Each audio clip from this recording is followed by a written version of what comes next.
2 carpenters had fallen to their death when removing sheets of ply. Wow, that's crazy. Yeah. Flammable. We have flammable buildings now in Australia which are uninhabitable. It was never even a consideration Goodness me. that it would form a fire hazard in the first place. You could imagine. Do you know why they're against it? Because I'm not it's going to sure. bring the riffraff in, that's why. Building inspectors aren't doing their job. It's just based on pure greed, if you want the honest truth.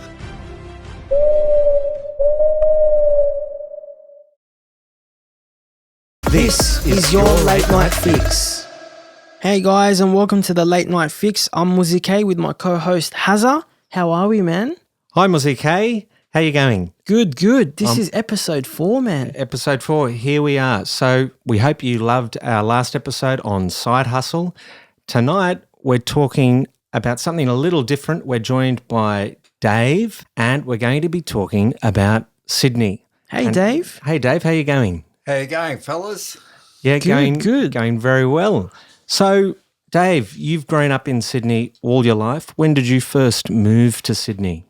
I first moved to Sydney in late 1951 when my father, a tool maker, left Caulfield in Melbourne to arrive in Sydney. Wow, that's a long time ago. So you've lived here for quite a while. I have, So 70 years. mate. It's gone like a dream. And If only it was. have you always lived in the same place in Sydney? 2 locations. Mm-hmm. The first one, 22 Bar Road, Artarmon, Okay. run by the landlord was a Mr. Lennon, who was a Boer War vet. And shortly after arriving in Sydney, my toolmaker father was diagnosed with liver cancer. I'm sorry to hear that. So, yeah, that's terrible. So tell us more about Artarmon. So you moved there in 1951. You lived there for some time. Have you been back to that home? Yes, occasionally I have. Okay. And has it changed much since then? That street of houses, every one which was master built, is still substantially the same. Although it has been slated by some rumours that they're going to demolish the entire street at some stage and put up plastic houses. Really? Wow. Yes. Wow. So you've mentioned 2 things there. Master built. Just for our listeners, what does that mean? That means that the original construction, in this case it was sandstone dimension blocks, Yeah. were built by dedicated craftsmen, Okay. architects Yeah. and builders. They were passionate about their craft. Okay. So there was a lot of attention to detail. The materials were different, I suppose. Is that sort of what you did? Yes. Okay. And the techniques were slightly different too? The building techniques? Techniques were substantially the same. Tools have changed over the years and Okay. a few other refinements like pneumatic hammers and such, but basically the principles are still in place that were then. Because you're a carpenter yourself, aren't you? That's your trade. Not purely my trade. I got into carpentry by posing as a carpenter with F.W. Eastman and Sons. Okay. But you practically had the skills of a carpenter. You picked up those I was skills brought up in a very Yeah. practical orientated home, mate, and and substantially raised with the hammer in my hand, and I wouldn't have had it any other way. Incredible. And the second thing you mentioned there was plastic houses. What do you mean by plastic houses? Well, insubstantial residences. I mean, I've got to concede that, look, the builder and the customer are working to a time frame and material frame where they can't afford to indulge themselves in a lot of the tradition of yesterday. The cost, to be honest, would be prohibitive. So you're talking about a knockdown and a quick rebuild. Yeah, I am. Okay. I am. Okay. I am. Yeah, Sure. Yeah. How do you feel about that? I feel quite sad, but the reality is, being what it is, it's like seeing substantial areas being knocked down and replaced by high density structures. But the reality is we do have to cater for a burgeoning population. And I can't be so much of a Luddite that I'd refuse to acknowledge that. Okay, that's fine. Yeah. I just want to touch on what Sydney was like in 1951 compared to now. Yeah. Can you talk to us about that? Well, basically, there's no real comparison because things were so much more sedate then.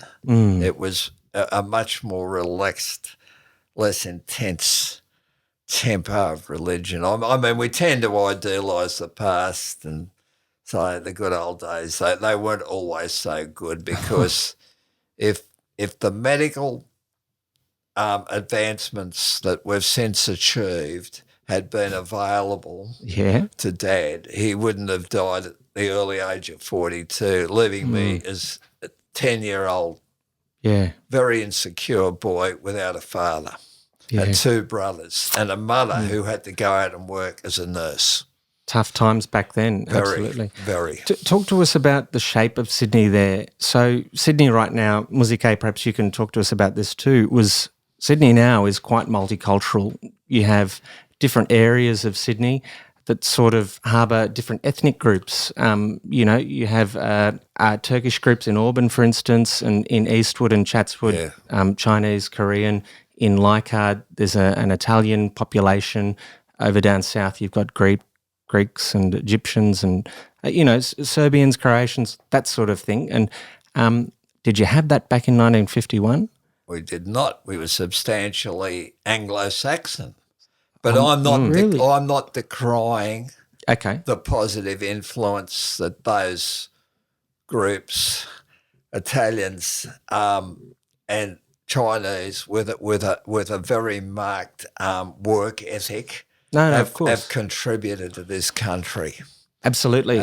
Yes. And I've worked with them on building sites, and the camaraderie we had, I can still look back fondly to.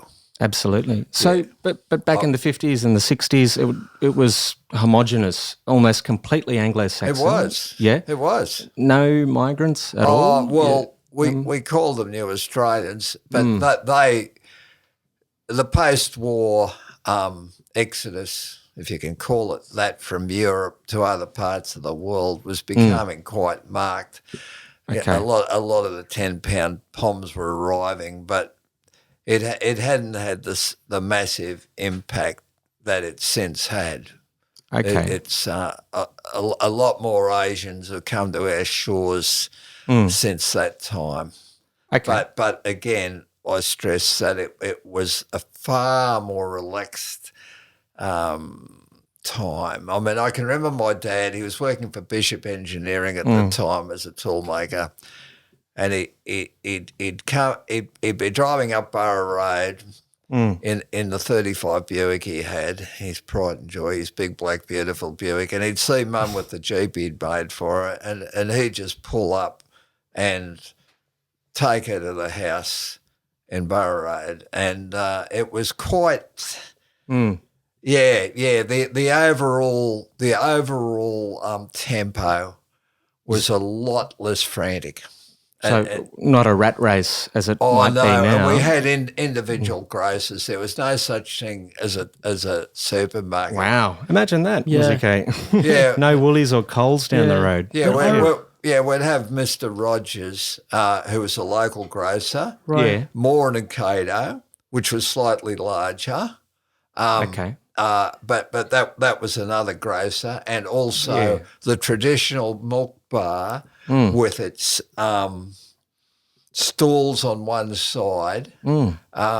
Used to exist then, Like in the movies. It was. Yeah. It was. So it was different. And was Franklin's the supermarket back then, or it was different? No. It was the Rogers brothers. There were two brothers, and they used to let us go through and get the broken biscuits, rah rah rah.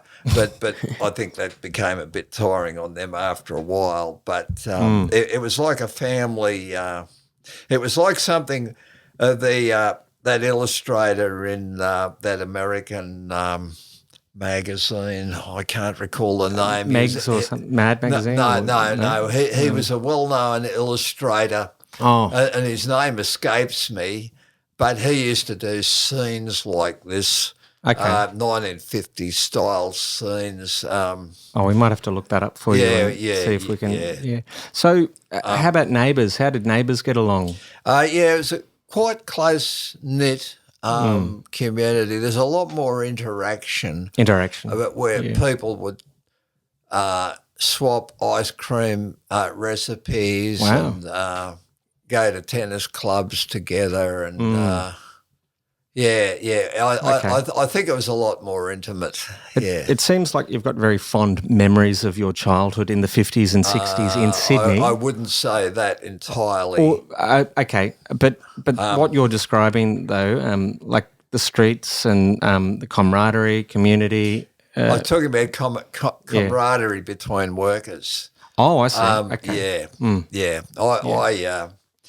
I had occasion. I got the sack from my first apprenticeship. And really? Wow. Yeah. But then what could you expect from an insecure 15-year-old kid? One of the reasons given that I didn't play sports. I've got nothing against sports. Actually, I support sports because both of my sons are first-class athletes. And they all happen at Spa. Do you want me to touch on my schooling? We might say that for another episode. Okay. What I really wanted to talk about next was traffic. Traffic. Yeah. So, how was that back in the days? Because now it's just crazy. There's a lot of cars on the road. Well, very congested. I can tell you this, that back then there was still a substantial number of very old cars, and I'm talking going back to the 1920s. There's a sporadic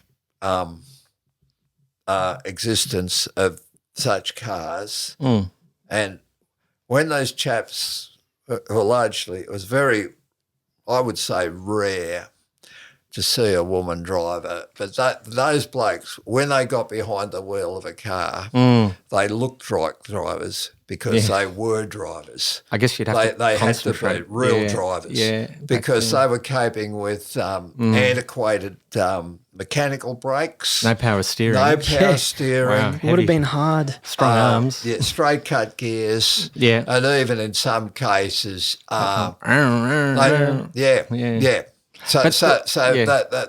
It required a lot of attention and a lot of skill, and often they didn't even have a windscreen. The windscreen wipers had to be moved by a hand. Wow. So those cars, in some cases, So those cars back in the days were not automatic, or no. So they're manual. They were manual. A manual. Okay. Yeah. Traffic itself, congestion on the roads, was that a thing? Peak hour traffic? That'd be absolutely trivial compared today. It would just be today. It's a insignificant. Nightmare. Yeah, it's a total nightmare. Even on weekends. It is. What about infrastructure? Say trams, metro, hospitals, schools. Have you noticed an increase in those sorts of things now compared to? Well, when I started high school in the year 1955, I'd go to St Leonard's. Okay. Alight from the train, and there'd be trams running up the Pacific Highway for a fare of twopence on a 1914 toast rack tram. Gee, can you exchange that into decimal currency for our listeners? Oh, twopence. What would that be worth? That'd be about that'd be the equivalent of about 20 cents, maybe, would it? Not even that. 5 cents. Yeah, somewhere in that vicinity. That's pretty cheap. Yeah. Yeah, Or two and a cents. conductor, Yeah. the conductor would be walking along a boardwalk. Mm. It was not unknown for a conductor to be swiped off the boardwalk by an unwary truck. Gee. So he would collect the fares. He had this big bag on the side. He did. Yeah, with And, tickets. Yeah. But The boardwalk outside the tram, yeah, you mean? it Okay, was. okay. It was. Was that dangerous? It was. So people, they used to get could swiped be. off. Yeah. It could be. I mean, I know a woman whose father was actually he fell off a tram. He was a conductor, and he fell backward onto the track. Whoa. Wow. Yeah, but he survived. But the dangers could be quite real, especially in wet and or windy weather. I've heard of bicyclists getting their tyres stuck in the tram tracks. If Oh they're- yes. Yeah, So that that's was that's true. a hazard. Yeah. Yeah. So a lot of safety procedures back in the days was not implemented. It's not a matter of being implemented. It's a matter of the natural hazards of the job. Were just intrinsic to Just, I guess part they had to deal with parcel. it. Yeah. Well, like the environment was different. But eventually the state government decided, and many people still regard this as a retrograde step, to remove all the trams because they weren't as flexible as buses. But Well, they've recently reintroduced trams to Sydney. How do you feel about that? Is that appropriate or relevant, or is it? I think in many cases it's completely inappropriate. okay. Because the previous transport minister tried to can the light rail to Randwick, and with good reason, because there's no way that tram system is going to be able to cater with race crowds. Oh, yeah. Because that's a good point. In the early 70s, I was walking up. Anzac Parade or something, was it? I was walking. There was a large hole in the ground, which beside the present-day dental hospital, which was known as the Chalmers Street Hole. That's near Central Station, is that right? Yeah. What I it know basically was a large metal frame sitting in an excavation, and there's a roughly lettered sign saying "Carpenters Wanted." Okay. Now, using my previous experience with FT Eastman, I decided to apply. And that hole represented a key ingredient of the Eastern Suburbs Railway, which Heavy rail. which was designed to take race crowd, amongst other things, to Randwick Racecourse. You can fit And Dave, was that the heavy rail? Was that working with electricity, or was it? Yeah. It's still there. It was electric train. the train out to Bondi Junction from the south coast. It still goes out there, but you think that it should be extended further beyond? I do. Okay. It should go beyond Bondi To two locations, down in the direction of the beach itself, and even more importantly, to my mind, should be extended, taking in mind that the metro is being extended throughout Sydney. Yes. But in this particular case, there should be a move when the finance becomes available to extend that line out to Randwick as it was originally meant to go. okay. Now, I as I said, I was working on that station. Yeah. It did have its hazards because one day I was working on the top, and I went to remove a sheet of plywood, 3/4 ply, and right beneath that sheet of ply was a vertical girder, Wow. and I went feet first into it. That was perfectly safe, but on 2 previous occasions, and they'd taken full measures to prevent this. 2 carpenters had fallen to their death when removing sheets of ply. Wow, that's crazy. Yeah, but this is a natural thing. If you pick up a sheet of ply, you lift that ply and you automatically step into a hole if one exists. Right. And that's the end of you. Wow. But So the sheet of ply is in front of you, isn't it? Your feet are still on the but ground. this is the tendency. Oh, okay. But because that particular girder had been blocked off Wow. in view of the other accident, I mean, it did give me a wake up. It shook me up a bit. Yeah, I bet. But as I say, it was a blocked off vertical girder. But based on previous experience, yeah. it could have meant the end of me. How far was the drop? Oh, it's probably about at least 20. No, it wouldn't be that far.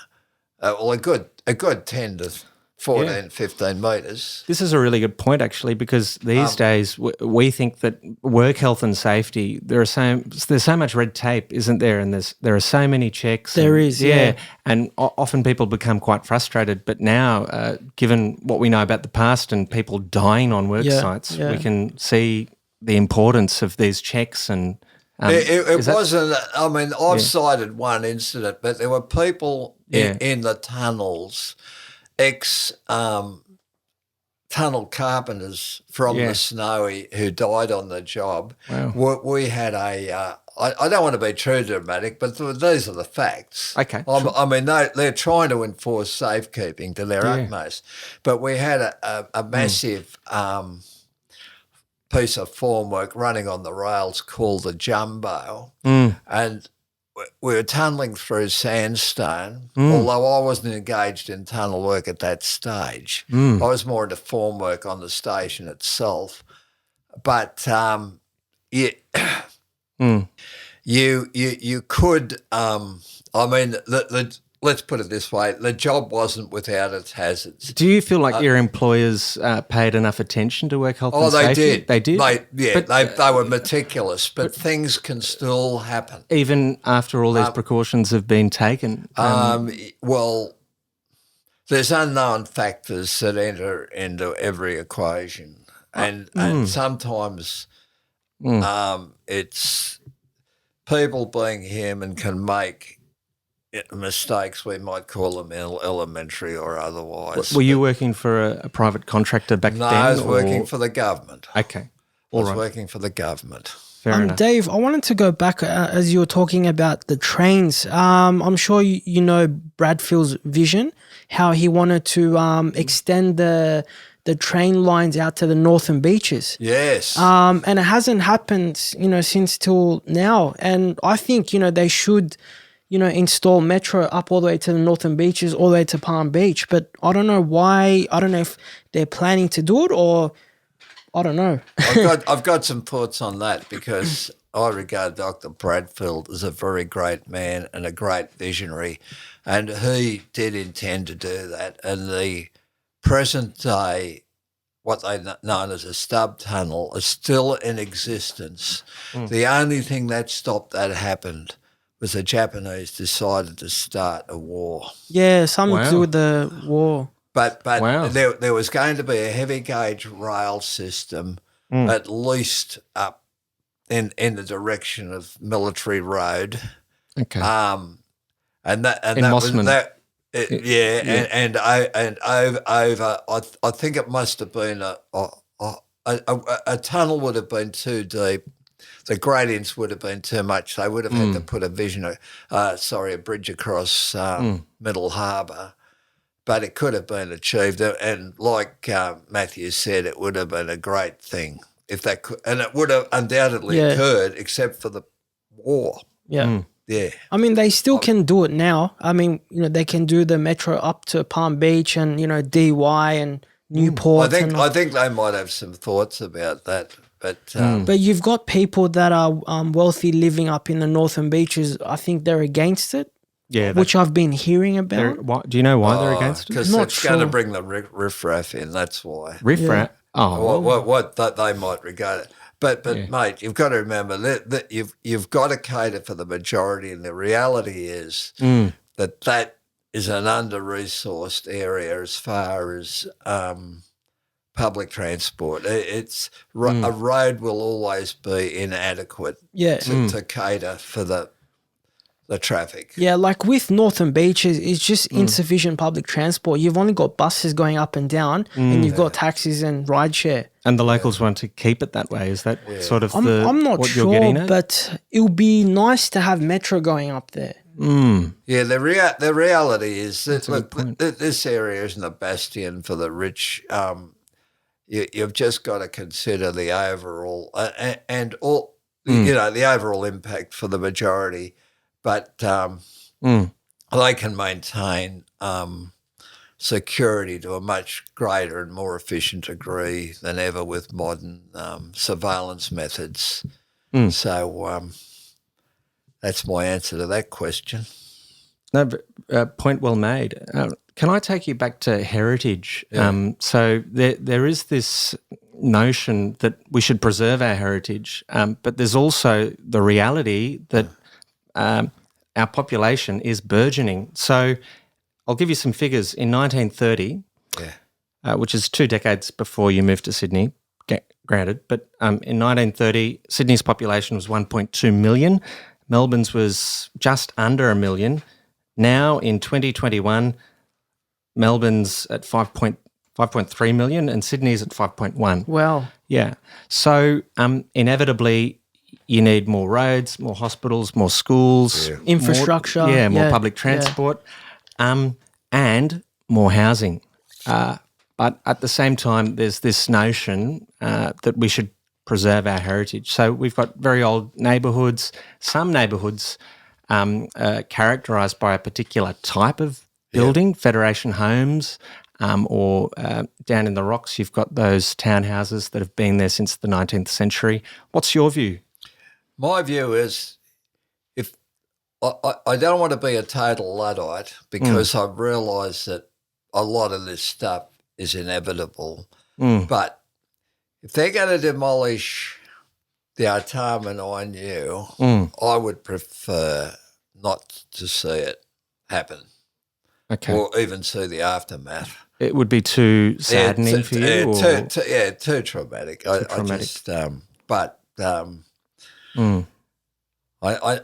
know you've got to move with the times, and that's why the metro is being built and expanded, etc. I mean, that's the reality. like I reckon the metro is really good because it's pretty fast. We've been on it, we've tried it out. But the light rail with the trams, you've noticed that they go very slow, and people were complaining about it. Yeah, that's what I say. The previous transport minister tried to can this, and that was Andrew Constance, I think. Was it? But Berejiklian tried to. She said, well, it's too late. But he said it's not a goer, and it never can be, and it never will be. That's why I'm advocating in this particular case that the as an ex-worker on the job, that the rail be extended at least to the race course. Right. There's no way in the world the trams are going to, especially at the pitiable speeds they travel. Yeah.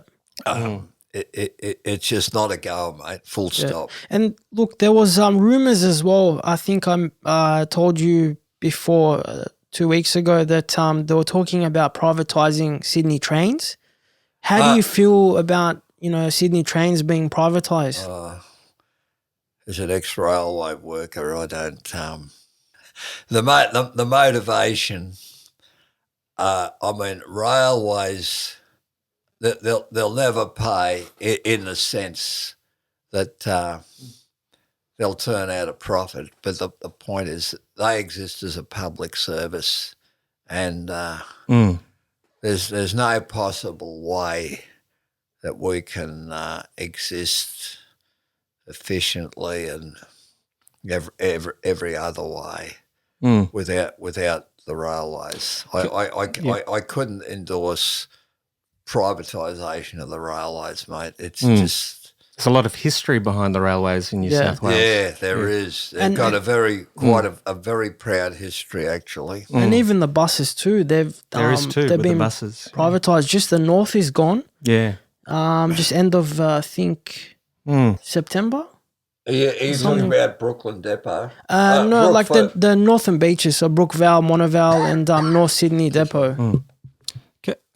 That's Well, the operators must be in a flux because I remember when Hunters Hill Bus Company, Ken Butt, a man called Ken Butt founded Hunters Hill Bus Company, and in turn that was sold to an American consortium. Then they were taken over by the buses. Now they want to revert to private operators. So where do we stand, mate? They're just changing policy on a consistent basis. You know, I guess it's gone from a public service to a profit. Operating an organisation for profit. Yeah. But the philosophy I think behind that is that that in turn improves the service. I don't know if that's. I don't know how you feel about that. Reduces the service. What I've actually heard is that the government doesn't make money off public transport. Well, it should. It shouldn't. That's not the point of it, though, is it? The point is to provide a service to the community. Yeah, that's right. Public service. Yeah, it's public not about transport. whether it's profitable or not. But they don't want to see it draining their finances, especially in the present state, and they need those whatever finances they possess. If the metro's to proceed, it's got to have. They've got to raise money. They've got to raise money. Okay. But they have slashed services, haven't they, as a result of privatising? Yeah.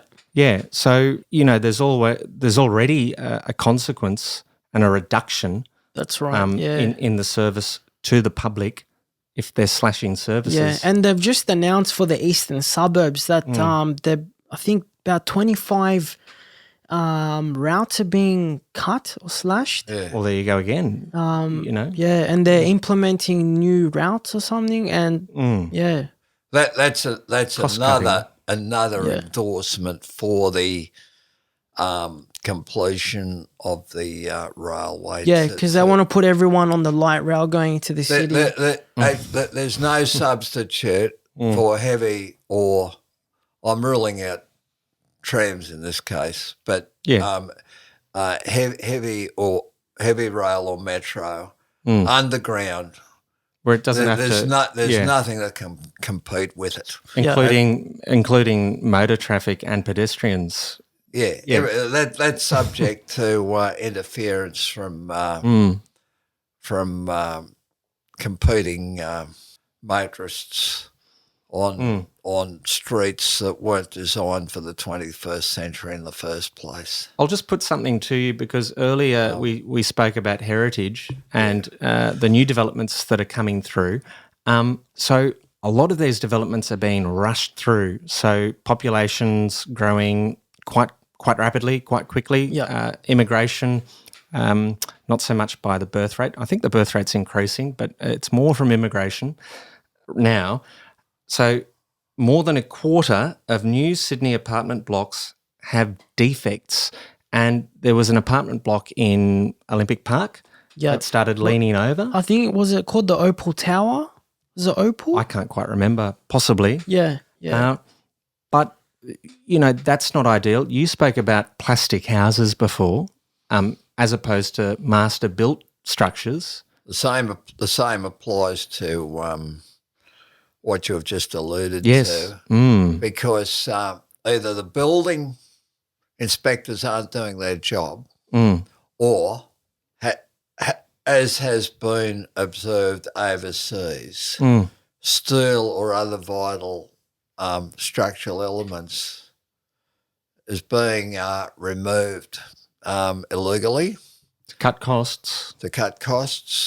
Goodness, and that's resulting in this sometimes fatal defects, mate. Well, you've got hundreds to thousands of residents living in some of these towers. Yeah. And cheap materials probably as well being used, you reckon? Well, if you're alluding to what happened in the tower in London, The plastic cladding. where it was put in and proved flammable.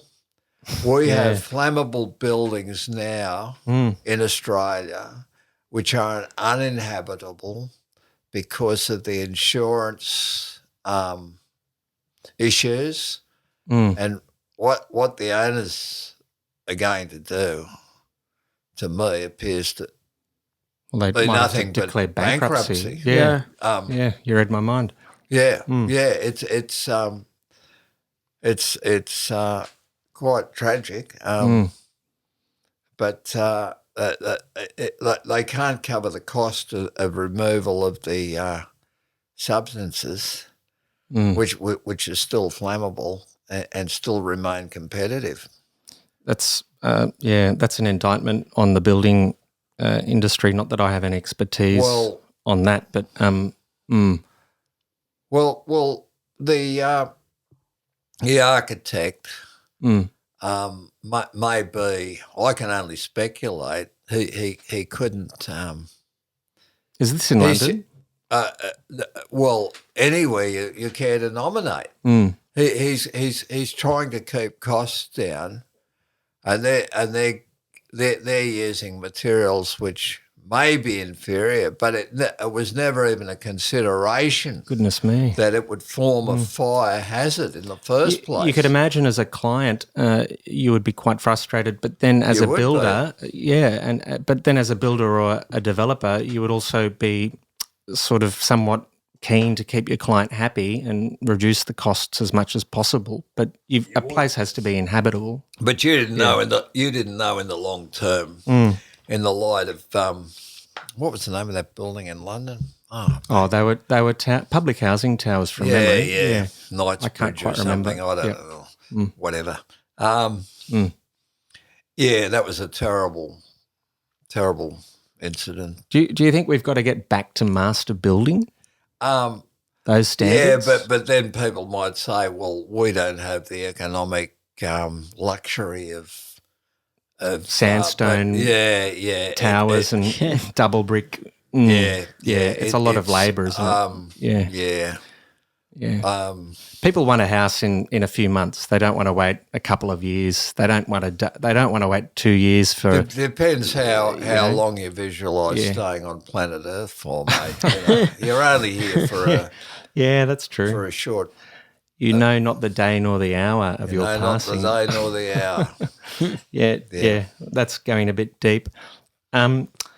Okay, how about housing affordability? A lot of young people are complaining about expensive rents. Right now in Sydney, the cost of a house on a block is $1.3 million on average. With a $200,000 deposit. Yeah. It's unattainable for a lot of young people. Was that the case when you were in Sydney growing up as a young tradie? No, it was obtainable, but it's just a lot of it is attributable to greedy speculators that drive up the price of housing, mate. It's just based on pure greed. If you want the honest truth, and that's why an ordinary couple find this beyond them. And actually, I pity them. I really do. A lot of people do. Yeah. Unless you've got parents to help you these days, it seems like it's almost out of the question. Or even that, or move over to Western Australia. Yeah. Well, it's really hard to save up a deposit for for your first home. That's true. You take your years to try and save, and everyone's got bills to pay and all that. But it's almost as if this situation's sort of being enabled because perhaps the government's trying to build up regional areas, and it's not really in their interests to make housing in big cities affordable.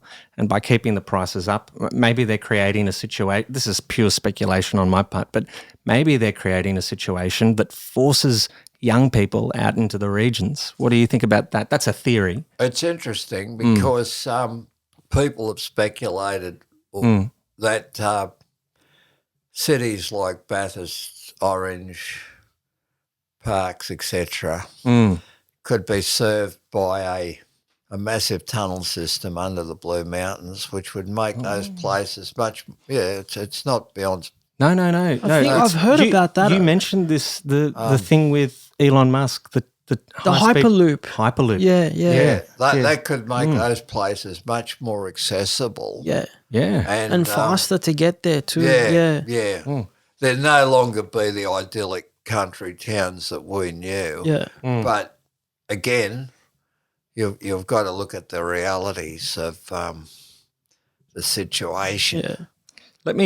Decentralisation, it's called, but it would be greatly enhanced by the use of tunnels. Well, apparently the New South Wales government has announced that they're going to be building like an underground tunneling under Blue Mountains. He mentioned that. To go instead of going around, which is a longer way, like they're going to be tunneling like roads so you can go past. Do they have Blue the Mountains. technology to construct those tunnels? I think they're going to be putting. Technology's there. It's a matter of will and the available monies. Yeah, well, I think they're going to put the tenders out, and Really? yeah, it's pretty recent. They're going to be there getting you on go. it. Yeah. Really? So it looks like that idea might be coming off the ground. But it's not a Hyperloop thing. It's just for vehicles. Oh, Yeah. okay. All right. You got my hopes up. I thought you were talking about the Hyperloop. No, not the Hyperloop. No. Can you give us a bit more information about the Hyperloop? But the Hyperloop, and I've only got very, very scant knowledge of this, is an idea either of Sir Richard Branson or Elon Musk. Yeah. And it's a high-speed train that functions underground, almost like a chute. Chute. Almost like a chute at Woolies or at the the supermarket. pneumatic principle. Yeah, I suppose so. Now, Suction. I remember as a child, you go into these shops and they'd have these overhead suction tubes. That's what I meant. Yes. Wow. Yeah, that's it's great. like vacuumed. Yeah. So what I've got here, it says Hyperloop is an ultra high speed ground transportation system for passengers and cargo proposed as concept by Elon Musk. Oh, okay. It is Elon Musk's idea. Yeah. Okay. But I think Sir Richard Branson has also taken this idea too, and I remember having. There was another company. Yeah, Virgin. Yeah, I think. Would this be about the diameter of a metro? Don't know. Like, I don't know. It wouldn't want to get any smaller than that. It's basically like that. Can I have a photo? look? Oh, there you go. Yeah. Oh, look, it looks like one of those maglev trains in Japan. We're just looking at a photo on a phone. Yeah. Yeah, it's That's great. pretty it's advanced. greatly streamlined, but there's nothing I can. What would be the height of that? I think that's a concept photo. It's got to be an airtight aperture through that I'd say so. thing. Yeah. Yeah. But, so here it says the system consists of sealed and partially evacuated tubes connecting mobility hubs in large metropolitan areas and pressurized vehicles, usually called pods, which can move at very high speeds. How fast? It's not saying here. But it says with this system, the door-to-door travel time on medium-range distances can be considerably reduced compared to current connections. Wow. That would be very, very handy to get from Bathurst to Sydney Central in 40 minutes or something on a Hyperloop. Yeah. You're talking about 200 k's an hour? Yeah, something like that, or even I'd be guessing faster than that. Yeah. Really? Yeah. Probably faster than the Shinkansen. The Shinkansen, tell us about It'd want to that. be foolproof, wouldn't it? Shinkansen, sorry, I don't know what that The is. Shinkansen train in Japan. It's I understand. Okay, yeah, the very fast maglev train. or something like What that. is that, a maglev, is it? Possibly. But this is nothing like a maglev. This is operating on Suction. suction. Yeah, but it's still a supersonic. Not a supersonic, but a what's the high-speed maximum train. What's the maximum grade it could handle, I wonder? A gradient. So, Yeah. well, if they're digging tunnels, it's probably flat all the way, I would say. That's not always possible to achieve, mate. Because No, but it'll be curving as well too. you've got to keep your services relatively near the surface of the ground for access to the public. That's true. Yeah. Yeah. They'll have stations. They'll have stations where it'll arrive like How far? I imagine they would be quite a way apart. Like it at least would a be. couple of k's. You wouldn't want it to stop very often, would you? No. No. Yeah. Because I remember the New South Wales government was saying that they want to build like a very fast train from I think Melbourne all the way up to Queensland, but stopping at Talking about that for years. Yeah. Canberra and Sydney and Well, they're building at the moment. I think it's from Toowoomba or Parks. I'm sorry about the general location, but they're doing a high speed rail link for goods trains, and it's going to join the main southern line at is it Stock and Bing? Oh, I don't know. I'm not sure. Stock and Bingle. Anyway, somewhere on the main southern line. This is being this is heavy, high speed, standard gauge goods line. Wow. Is this in the planning right now or? Not only planning, mate, it's being implemented. Oh, right. Really? That's good. They've Yes. commenced construction.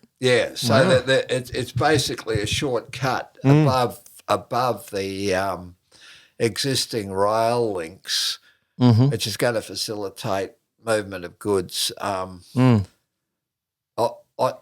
imagine it's somewhere near Brisbane, Toowoomba, whatever, cutting through across the top of the states, Gee. or the top of our state anyway, to the main southern line. Wow. That's where Doug.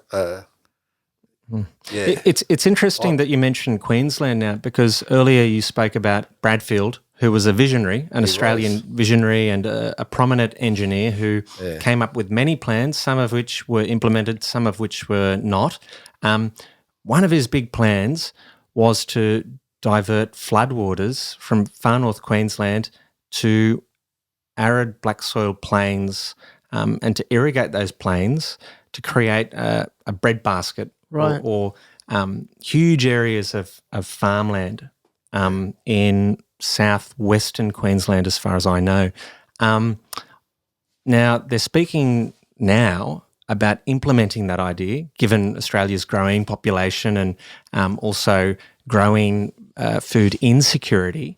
But one of the objections, one of the reasons why that idea never took off was that people were concerned that such a large irrigated area might affect the Australian climate, like creating an inland sea, I suppose, by diverting floodwaters to these black soil plains.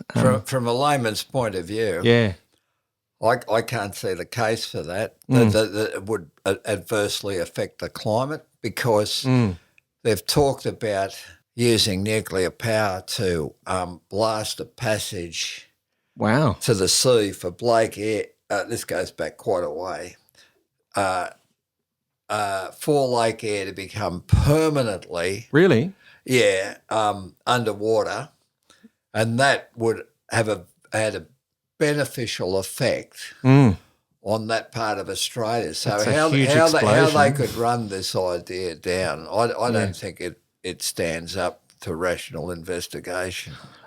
Look, I'm a layman too, but to me it seems like such a sensible thing to do, to harness all that floodwater and to engineer a solution to guarantee a food source for a country whose population is growing. 75% of Australia's desert. You know, it's a very slim area that's fertile or green or well watered with good amounts of precipitation. So For me, the idea makes sense. It would require a lot of labour. It would probably take decades to construct. For me, it's a shame they didn't do this 40 or 50 years ago. But yeah, I don't know how you feel about that. Well, look, the major issue would be the construction of dams to reverse the flow of the water. And as you say, that's a major civil or a series of civil engineering feats. It's a massive project. It's a huge project. But if we were living in the United States and they were, I'm not an American, but my suspicion is that this would have happened. Look what they did with the Tennessee Valley, mate. They just turned that whole area around in the area of the Hoover Dam, etc., and just totally revitalised it. Exactly. So right? there's no doubt in my mind if the Americans had been, much as we might tend to decry the Yanks for their, we say over the top. But, but that they're very enterprising. they are. They're enterprising people. And if we're done, if they'd been here, I'm sure they would have undoubtedly done it. Well, I would compare this situation to the Netherlands, the construction of dikes to reclaim land from the sea, and how much of the Netherlands was once underwater. A substantial portion of their country was underwater. Yeah. And they're a densely populated country. They're short of land, so they engineered a solution. It seems to me that in Australia we're a little conservative, perhaps not progressive enough, or maybe reluctant to take a risk or a chance on a big project like that. That's my own personal feeling about it. But then again, I'm not an engineer and I'm not an expert, and I'm happy to be educated. That's my own personal belief. You could put that down to a myopic lack of vision, but the Netherlands had no alternative. It wasn't an option in saying, will we or won't we? It's necessity. They had to do it. Well, necessity is the mother of invention. Maybe when we're starving, we'll start, diverting water from Queensland to create some farmland and grow some crops. But I'm sure you heard about the snowy hydro. Yeah. You worked on that. I've worked at everything, mate. Yeah. Being so young and restless. Yeah. What were you going to ask? Sorry. I think they've already built that facility, the snowy hydro, for renewable energy. Hydropower. Yeah, something like that. Yeah. Well, but that's what you do get when you pump water. You're pumping water up and using that power to create additional energy. But you can only get so much out of it. Australia's not a country like Norway, which has got these natural attributes and they can produce hydro in abundant quantities. We don't have that luxury. I think we should be concentrating on nuclear power. I don't think there's any other option. Given our population and our needs. Yeah. If they're really serious about cutting greenhouse emissions, they've got to take that option. Well, there are a lot of people that are against nuclear power. Why do you think that might be? They prefer like hydrogen. Yeah. We might. I think we might save that topic for. That's a big topic. We have a friend that's arriving down from the North Coast, and he's a big supporter of renewables. You've obviously got an opinion on nuclear power, so I'd like to save that for that episode because I think that would be great to get two perspectives. I think the person you're referring to is still a supporter. I mean, look, we won't go too far and too long on this, but you've got to remember what happened in Chernobyl. That was largely run on vodka, that joint, and it was the worst run industrial facility in Europe. It was probably a disaster waiting to happen. No, not at all. No? I mean, France and Germany have had it with no problems whatever over a period of almost 70 years. And but why in Russia? Why did that Yeah, I've just explained that. That was poorly run, apparently. Oh, okay. Yeah, so some issues there with Yeah, professionalism, I think, and Yeah. I'm not Yeah. sure what I else. mean, there are hazards in any industrial process you might like to name, but if you want to have cold showers in the middle of winter, you'll opt for it. But I'm sure you'll change your mind very quickly. I'm mate. sure everyone wants warm showers. Yes. Yeah, people won't put up with cold showers. Yeah, for It's sure. the no. hallmark of a civilization. Yeah. It's Indeed. hot running water. We'll save this topic for next Okay, time because okay. I think that topic is so rich and it would make great content for an episode in itself. Sure. Are you looking for opportunities to expand your business? Look no further than the Late Night Fix. With a worldwide audience and new content released every week, link up with us and watch your business soar to new heights. So what are you waiting for? Get your business ideas off the ground. Don't miss your chance to feature on the electrifying new podcast that has stunned all the critics. So email us now on latenightfix@protonmail.com. You worked in Darling Harbour as a truck driver at the wool stores there before it was developed. It's now a tourist hotspot, more or less. Yeah.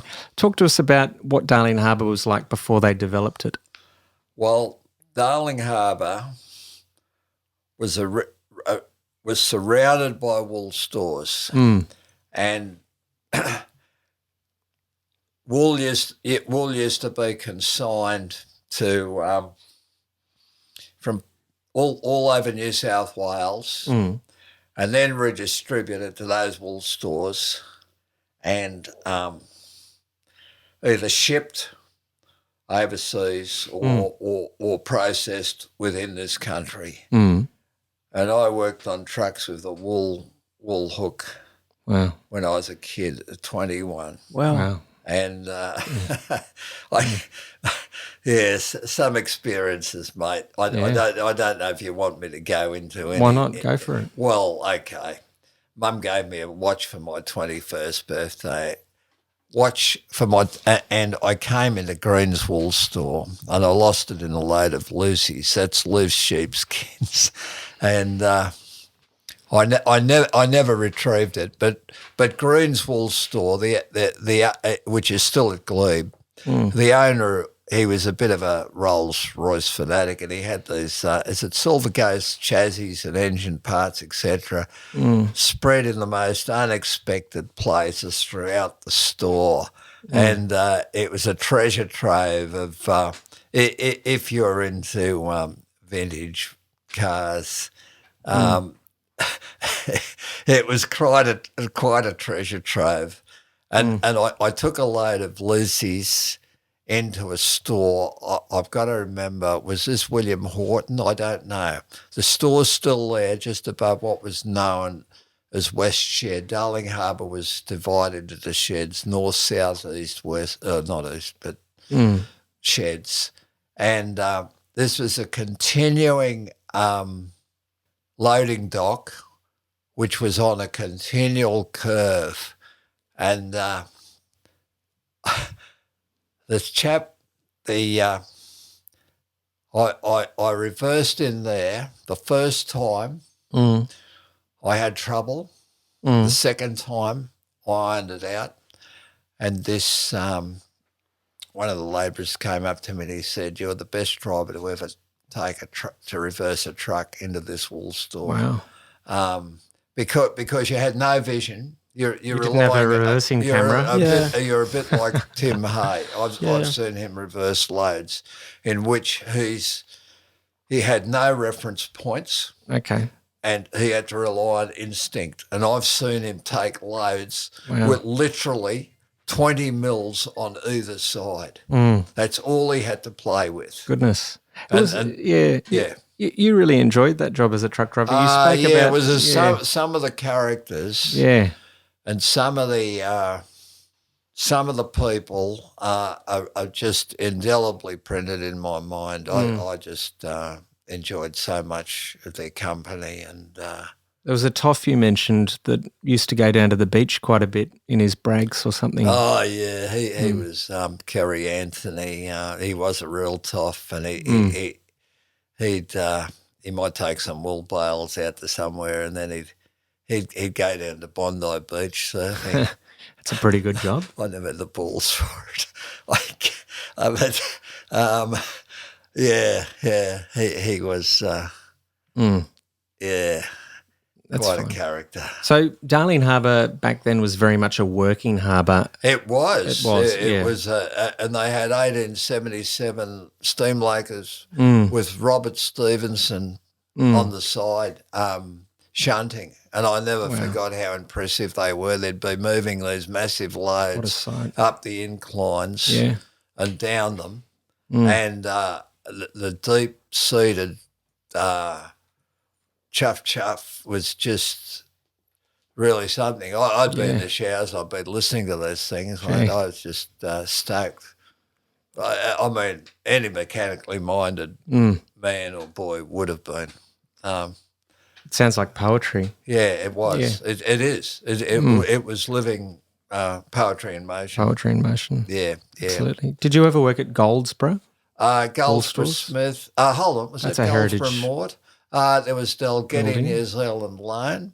One of their stores is still, it's got a plaque out the front. Do you recollect that down near Wattle Street, running parallel with Wattle Street? I can't quite remember where Wattle Street is. Yeah, but Winchcombe Carson, William Horton, Dalgety, New Zealand Loan. I'm probably repeating myself here. That's okay. Not all of them come to mind, but there was a great multiplicity of stores, all with varied histories. And Absolutely. Yeah, I had a friend who was a shearer. He came from a very wealthy family. They were first to farm wool west of the Divide, and the man's father had his own plane and yacht, but he went to King's School. But he was a great friend of mine, a fantastic bloke. Yeah, that was quite well, I've never had a boring moment in my life, mate. I've just had interesting episodes. Yeah. Absolutely. Yeah. Yeah, I think Sydney is so rich in history, and it's thanks to people who value heritage. Yeah. That we're able to still have elements of our city preserved. Jack Mundy was a very prominent trade unionist in the 1960s and 70s from memory, who stopped the demolition and redevelopment of the rocks. That's right. He put a stop on any development, and it's thanks to that action that we now have that area preserved. So many of those houses, were it not for his intervention, would not be there today, and we would have lost that heritage. Well, as a visual artist, I've often gone around the rocks and similar areas. Yeah, we do owe a debt to Jack Mundy, but and his fellow labourers. But Jack Mundy. I saw him a couple of times on building jobs throughout Sydney. I mean, he was quite a landmark himself. He originally came down from Queensland to get into football, I believe. Rugby league?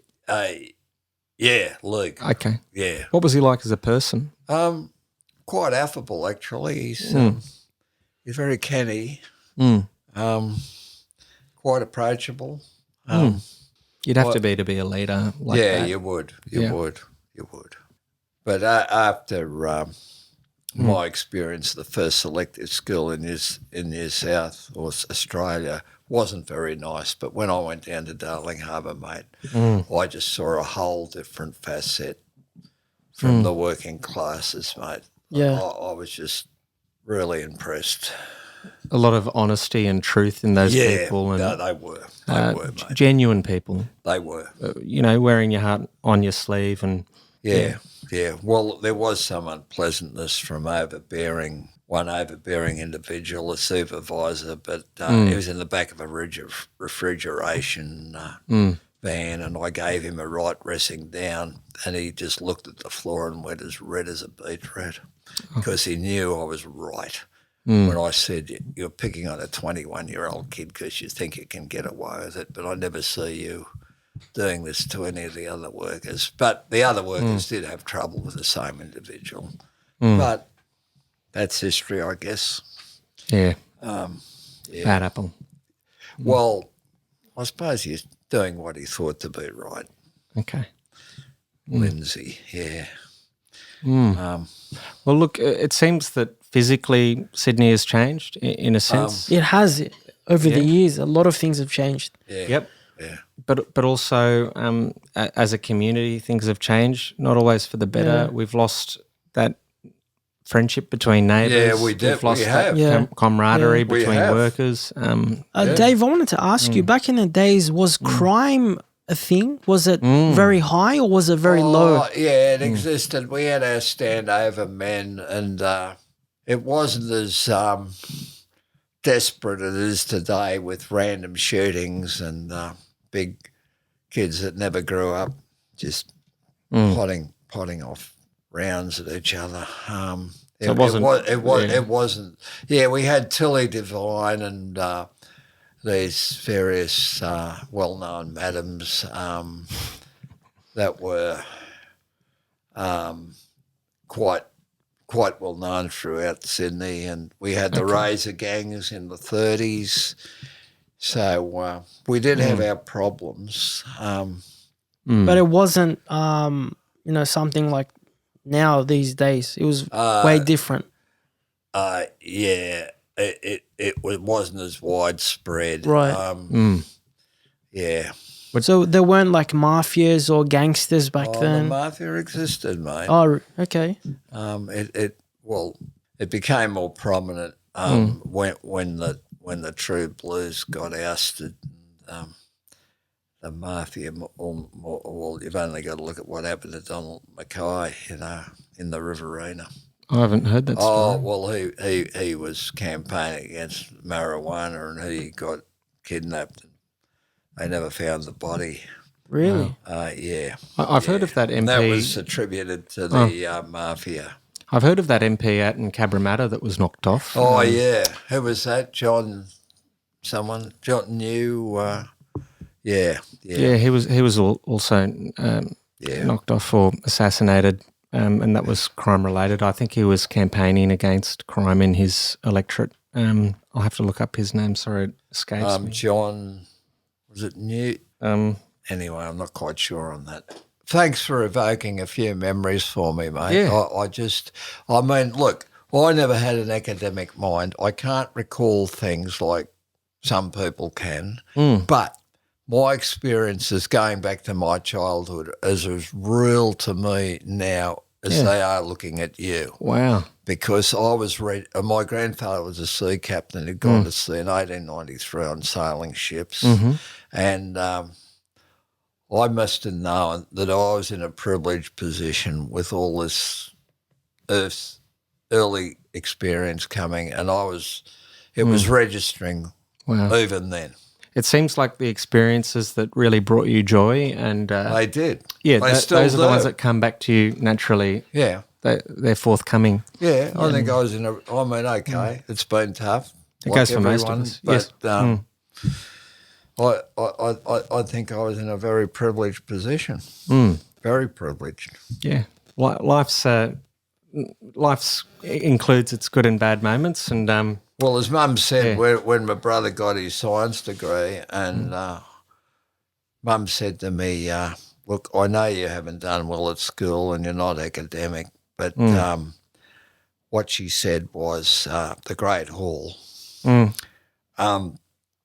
Just because these people have receiving their science degrees, there's no guarantee that they're going to have the ticker to face life. Now, I've got nothing against learning, but I've seen this. It didn't register then, but with experience and observation, I've just thought how true those words are, mate, because there's no substitute for ticker. And there's just not, guts. Yeah, you can't spend your life reading textbooks. You've got to go out there and live it. You haven't you? you have. Yeah, that's and people right, saying indeed. this is menial work or this No, is no. I think your life's been full God of honouring. rich experiences. Yeah. John Newman, by the way, was the name of the MP Oh, I was that somewhere you on mentioned the tack. earlier. Yeah, John Newman. John Newman. Yeah. Dave, thank you so much for your insights on the Late Night Fix. It's been a pleasure to have you on the show Yeah, discussing thanks for Sydney. coming on. Yeah. Absolutely, and we'd like to have you back on at some point to talk about some of those other issues, renewables, etc. Yeah. Muzike, can you sign off for us, please? Yeah, well, guys, I hope you enjoyed episode 4, and stay tuned for the next episode, episode 5. See you then. See you then.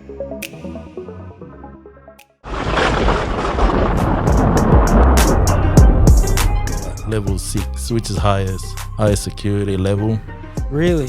When they stick a barcode that starts with number 6 on your passport, means you go to the highest security search.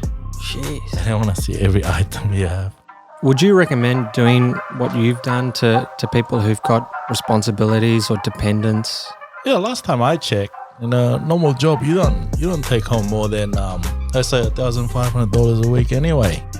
On Uber, you can take home $2,000 or $3,000 a week.